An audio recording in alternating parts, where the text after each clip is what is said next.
Welcome back to Get Well with Me Live. I am your hypnotist, Adrianne Hart, and together we explore the healing powers of our subconscious mind while leaning in towards a healthier lifestyle.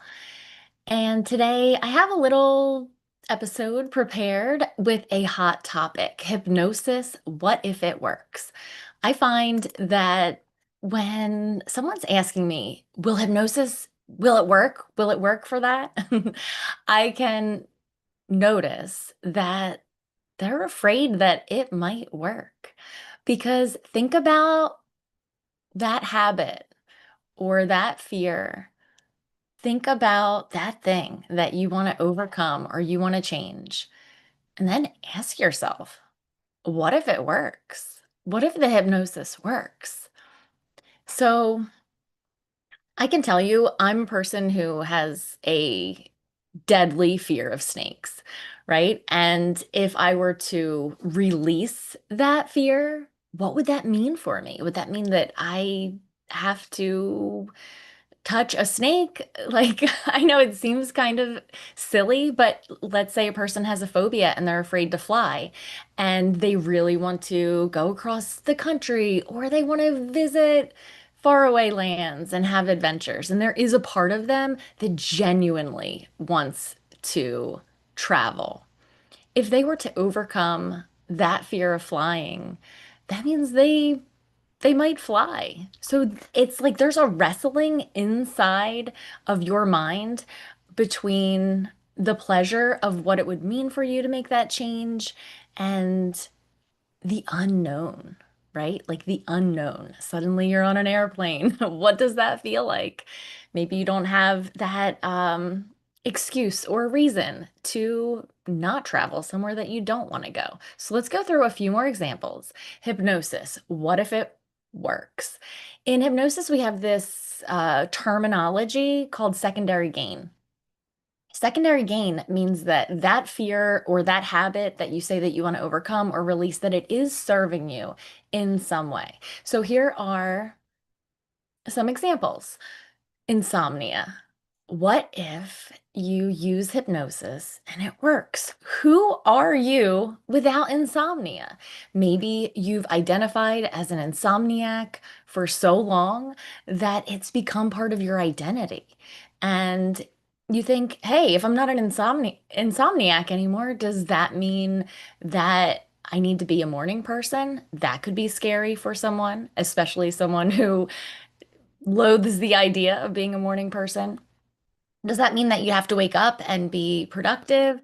Does that mean that you can't lament over your lack of sleep with your coworkers or your usual circle of people that you talk about how terrible it was last night? And I'm not minimizing because insomnia is the worst thing. Like nothing works well without a good night's sleep. Focus is compromised, energy is compromised, beauty is compromised, metabolism, everything is all messed up if you're not sleeping well. So I have deep compassion for a person that just has a bad night's sleep, and especially someone that identifies as an insomniac. But something that my friend Dustin Fisher often says, he was recently on the podcast, he did the gambling episode with me, that the limitations that we fight for, we get to keep, right? So if there is something that we're holding on to for identity reasons or fear of the unknown reasons, which are kind of the top two main reasons, um, we get to keep those limitations. So here's some more examples. Well, back to the insomnia. Would you have a sense of like, how am I going to solve my problems if I don't stay up all night ruminating over them? Right? Some people even say, "Oh, I get my work, the best work done in the middle of the night." It's just what would happen if you just slept through the night? How about if you didn't have insomnia anymore, would the expectation be that you are going to go to sleep at the same time as your partner and in the same bed? That might be something that a person is even unconsciously avoiding. I hope not, but I mean it's definitely out there. So rumination, co-sleeping, identity level, all those things. All right, next one. Who are you without your issues? Who are you without that problem? Whatever it is. I know it's popping into your mind right now. Like that thing that you want to change, right? That fear that's protecting you. Like, oh, I'm not the kind of person that goes on camera. Well, what if you were hypnotized and you suddenly believed that it was safe to go on camera? Would that mean that you need to be a YouTube creator?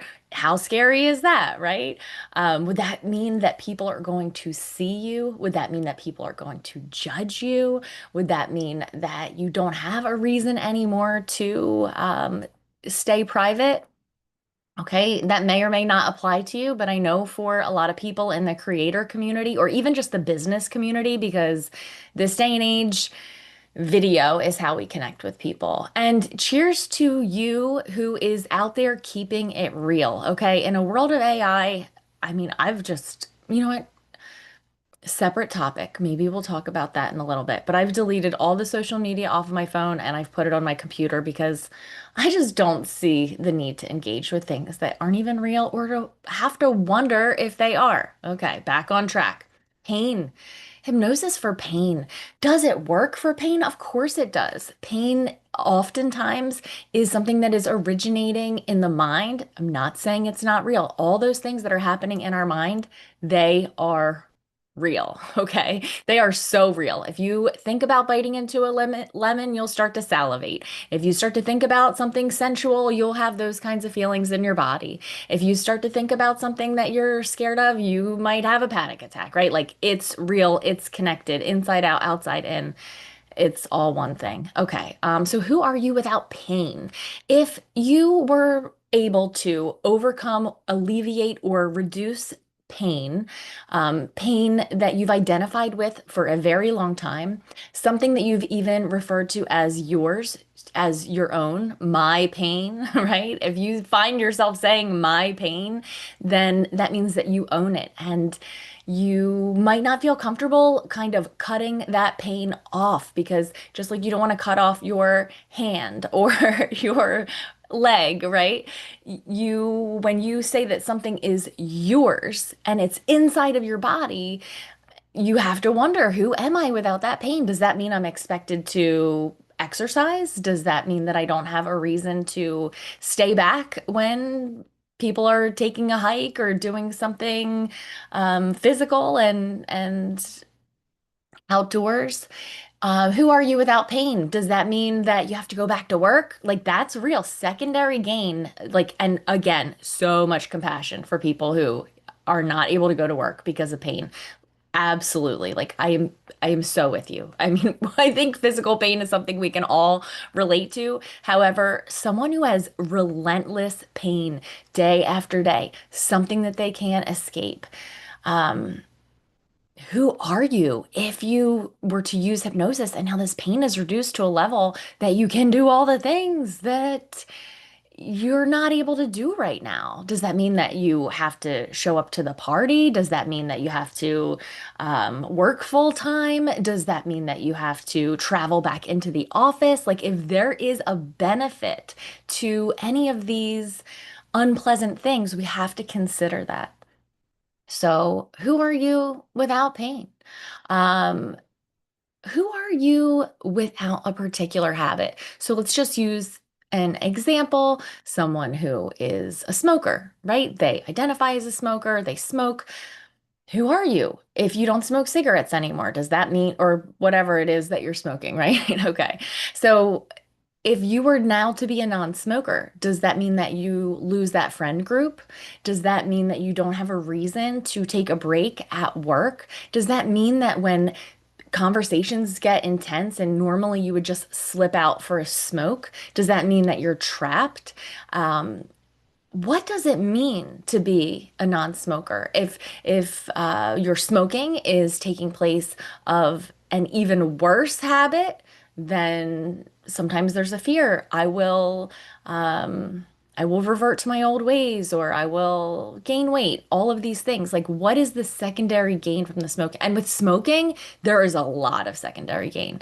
Smokers love to smoke, and I'm not telling you not to. I mean, to each his own. Um, I do things all the time that aren't good for me. I am super intentional about doing them less and less. But like no judgment here is what I'm saying. I do not judge you, and I do not have the wisdom to judge anyone. I don't know your life, your thoughts. So, um, like I would even say, like if you're a smoker and smoking is serving you, keep smoking. Everyone's in a different place. Okay. Okay. Alcohol? Who are you as a non-drinker? Does that mean that you lose your friends group that you drink with? Does that mean that are you even embarrassed to order something that is not alcoholic because it kind of doesn't go with your identity? Um, as if you were a non-drinker, what does that mean when for those times that maybe you're drinking alone because you don't like to be alone by yourself? Does that mean that you have to look in the mirror and tolerate yourself? Does that mean that you need to face down your emotions that you're distracting from? Like, what does that mean? Who are you if you're a non-drinker? These are really valid questions. And I think that it's absolutely silly to go into hypnosis without, um, you know, wanting the positive outcome, but not being conscious about what that's really going to mean. Because when you can prepare yourself, like, yeah, you know what, that friend group isn't good for me anyway, so I'm cool with finding a new friend group. However, it could just be that's scary. What is it the saying that the devil that we know is better than the one that we don't know? That is how your subconscious mind works. We love what's familiar. That song that you say is one of your favorite songs, it might be because you know all the words, right? It might be that because when you sing Sweet Caroline, you're doing it with everyone in the piano bar and everyone knows the words, and that's a vibe, right? It's so familiar. I think it's really one of the reasons that holiday music is so popular. It's like just when we've had enough, right? It goes away and then it comes back the next year, and you're just like, oh. It's so familiar, right? Whether we love it or we say that we don't, it's familiar. And the subconscious mind, it loves what's familiar. Think about a little child who goes to a restaurant and there's a menu and their parents or whoever they're with says you can have anything on the this is okay. This is life. There is a menu and you can have anything on the menu. And there are incredible options. There are exotic options. There are novelty items. There are healthy items. There are, it's all there. This menu, it has everything on it. And oftentimes, a small child will order the chicken tenders, the mac and cheese, because it's familiar and that feels safe. I would like to challenge you to realize that as an adult, we are still that child, whether we have expanded our palate into garlic and onions and broccoli and all of those things that maybe we used to think were gross when we were little because they just were unfamiliar. Um, Think about how on the menu of life that you choose over and over again what is familiar. You go into that convenience store and you don't grab like a different pack of smokes. No, you get the ones that you're familiar with. There could be so many opportunities to expand your palette, so to speak, your experience, but we do what is familiar. If it's more familiar to stay up late, I mean, I always thought like I do not identify as a person who goes to bed early. That's silly. When is going to be the time for myself? I do get that moment of, not a moment, that whole second wind, that whole clarity where suddenly I can focus, I can write, I can do all of those things. And that does happen late at night. But you know what else happens late at night? Really good sleep. really deep sleep, the kind of sleep that you're cheating yourself out of sometimes. So just something to think about. But on an identity level, I was a person who thought of myself as a night owl. And I really enjoyed that. I'm not saying that that's wrong. I was in my 20s and that was totally working for me. I've definitely realized the longer I live, the more I appreciate just getting into my bed and loving every minute of it. So, those identities can change, but the it takes the opportunity to become familiar. That's why it's been said that a habit takes 21 days or 30 days or 60 days, and all of these numbers are completely arbitrary. For you, once it becomes familiar, however long that takes, that's when a new habit can be established. And one of the really cool things about hypnosis is that you can do that habit in the privacy of your own mind. So without doing it in reality, you can do it in your mind and allow it to become familiar. So if a person were to listen to a hypnosis recording at night and they saw themselves going to the convenience store and choosing something else besides what they usually choose, whatever that might be. And they've listened to this recording 30 times, 60 times. Eventually, this can be normalized in your own mind. Imagine the power of hypnosis and what if it works? Who will you be to be able to try on that new identity in the privacy of your own mind, to even test yourself in a state of meditation? You go to the place where you usually do the thing and you choose something different, or you drive in a different direction and you don't go to the place where you usually do the thing. So there are limitless ways to up level your habits, your identity in the privacy of your own mind. Okay. Um, all right, moving on from these smoking, drinking kind of examples into what if you overcame your old stories about money and suddenly you had an abundance of money, right? What if you used hypnosis to be that person that saved, that invested, that received, that was comfortable having money? What would that look like? Maybe some of the unconscious fears for a person that wants to level up in that department is, oh, are people going to expect me to pay now? Uh, are people going to expect me to be more generous than I'm comfortable being? I mean, of course, I encourage maximum generosity. I just realize that unconsciously, if we've lived in lack for so long, that we might not be comfortable on an identity level with that.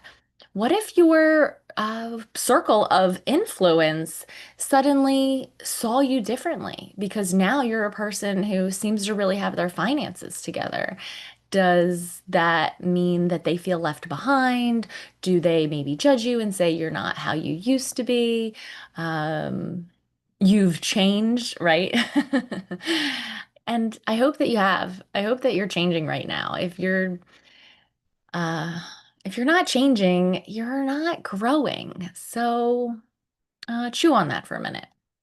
Okay, back to the money thing. Let's see. Yeah, would people ask to borrow money?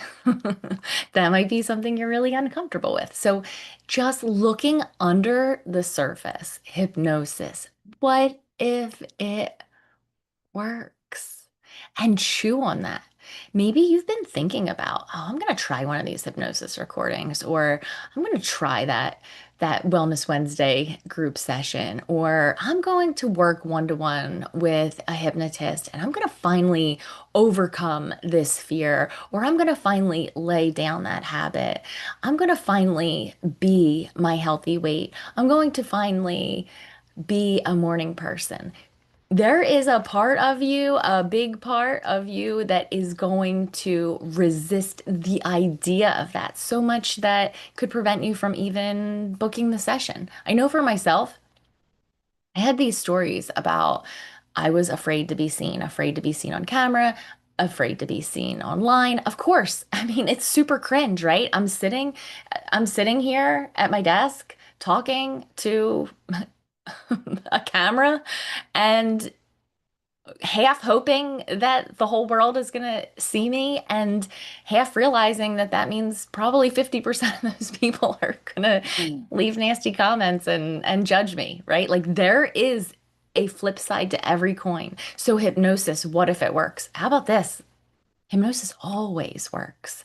It works because you're impressing your mind with the desired outcome that you want to have.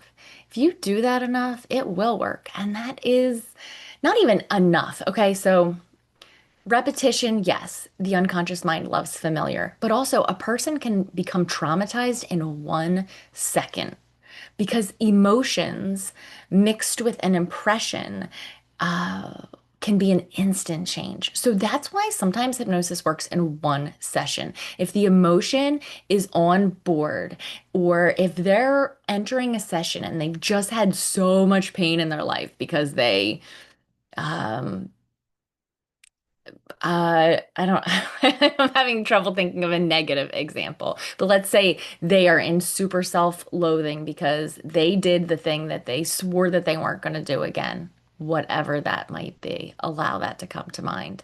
And they're disappointed in themselves. Their family's disappointed in them. They're feeling a deep level of shame. They never want to experience that again. They could be so ready. They could be at threshold. One session, one moment, just like a person can get traumatized in a second, they can be healed in a second. So, that's one of the things that's interesting about hypnosis. It can be done through repetition and becoming familiar and convincing the unconscious mind that it is safe. And it can also be just the flip side of a traumatic experience. It can just be so deep, so clear. I know that when I was thinking about getting online and going on YouTube and Spotify and all the things, I was so scared. It got to the point where it was just too painful for me to hold my message in silence anymore. It got to where it was too painful for me to work a job that just really did not feel like I was making an impact when I did know in my soul what my true purpose is and have known for a really long time that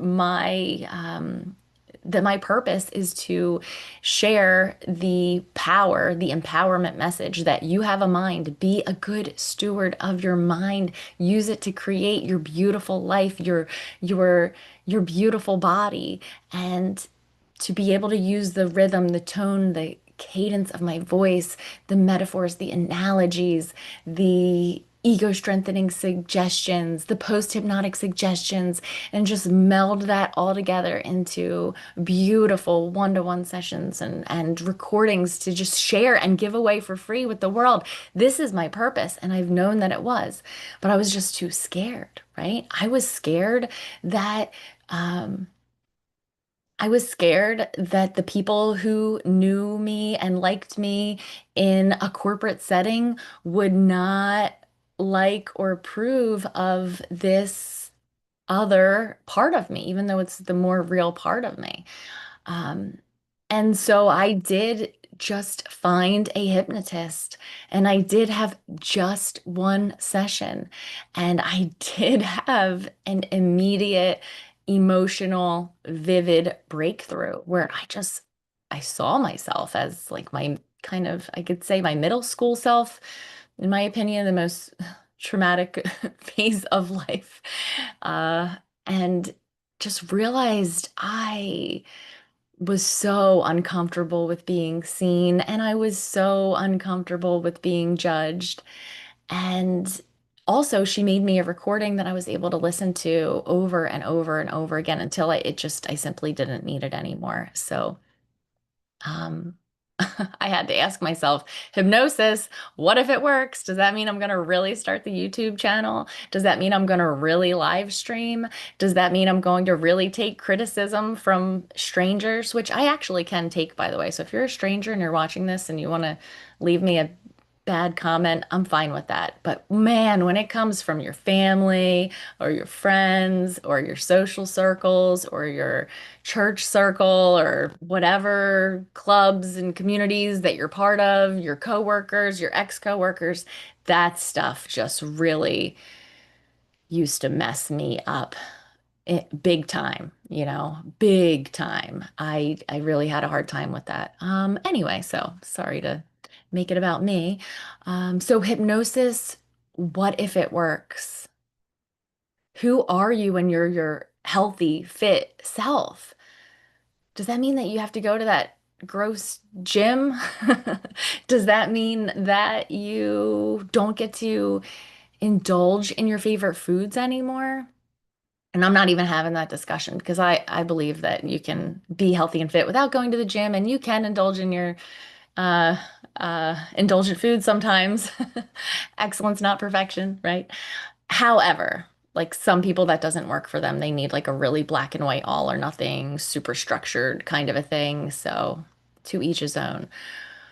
But what I am saying is there is, as I've been speaking, you've been thinking about that one thing. What if it works? What if what if you use hypnosis to heal from that breakup? What if you use hypnosis to let that person go that you know is not good for you? What if you use hypnosis to become the person that you know you could be? What are the consequences to that? What if you fail and everybody sees? What if you don't fail and your whole life changes?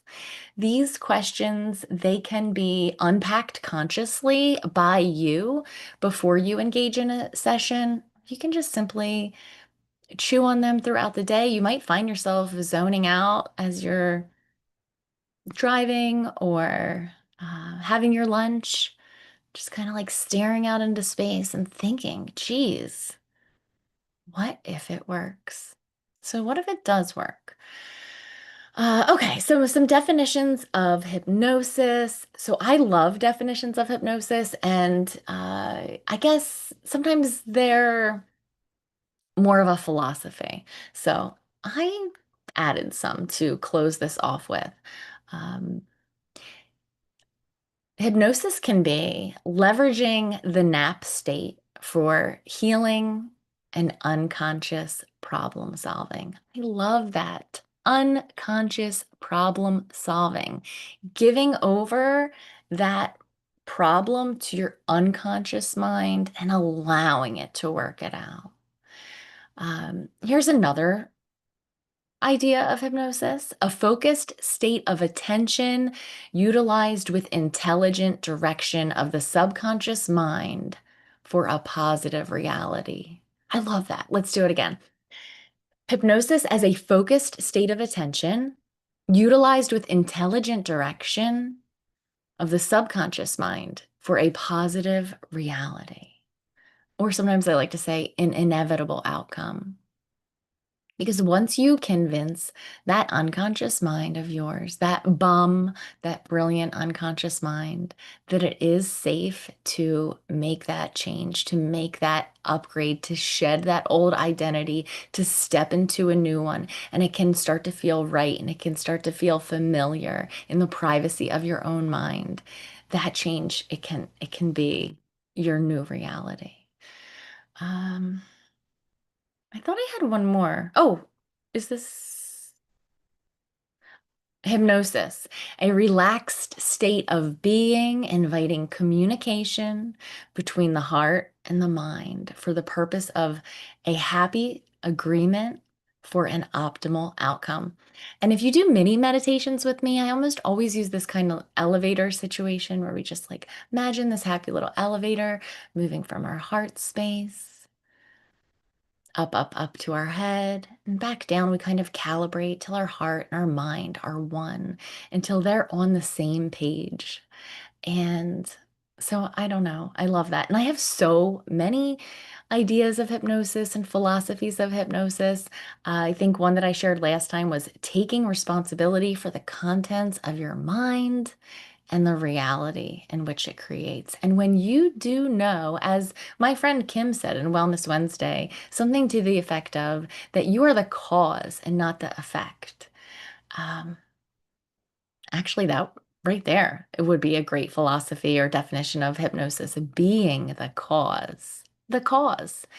And you are the cause. Look around at your life. Look around at your relationships, your finances, the food that is in your refrigerator, the way that you interact, what you're doing right now. Thank you for being here. Thank you for being that person that knows that our most underutilized resource is our mind. And it's capable of so many things. It's capable of learning. You can affirm to yourself, I am open to learn. I am open to change. I am open to grow. I am open to up leveling. I am open to healing according to my youthful blueprint. And you are healing according to your youthful blueprint. So, my heating situation here at the Jersey Shore is that we use a wood stove as a supplemental heat. And if we didn't, this house, it's more than 200 years old, and just like the heat just goes right out through the cracks. And it's pretty hard to keep it warm here. So I've got all these little things, right? I've got like heating pads and a wood stove and a heat bill and all these things. Anyway, um, I was putting a couple logs on the fire and I was not being fully present. I was just being absent-minded, and I opened up the wood stove and I kind of put the log on the fire. I wasn't paying attention and I got burned on the edge. And yeah, so it's been interesting to kind of watch that burn heal day by day, just get smaller and smaller and smaller. And I know that in due time, that burn that I is still visibly there, that it's going to be gone. It's going to be like it was never there. Or maybe there will be a little scar, and that scar will be proof of healing because I'm always healing according to my youthful blueprint. You are always healing according to your youthful blueprint, even now, even at this very moment. So I hope that's encouraging to you. I know that I'm repetitive with certain things that I say, and that's by design. So thank you so much for being with me here today. And I can't wait to do the next live stream. I'm going to shoot for Monday, and my topic is going to be about cleaning up our mind on purpose and some really easy ways to do that. Because when we beautify our internal reality, we beautify our external reality, and no one can do it for you. You are the only one who can. And you're doing that even now. So be intentional with the things that you consume. And I don't mean food, I mean the things that you listen to, the things that you watch. Um, Feel free to unsubscribe or delete those things from your life that are not serving you anymore.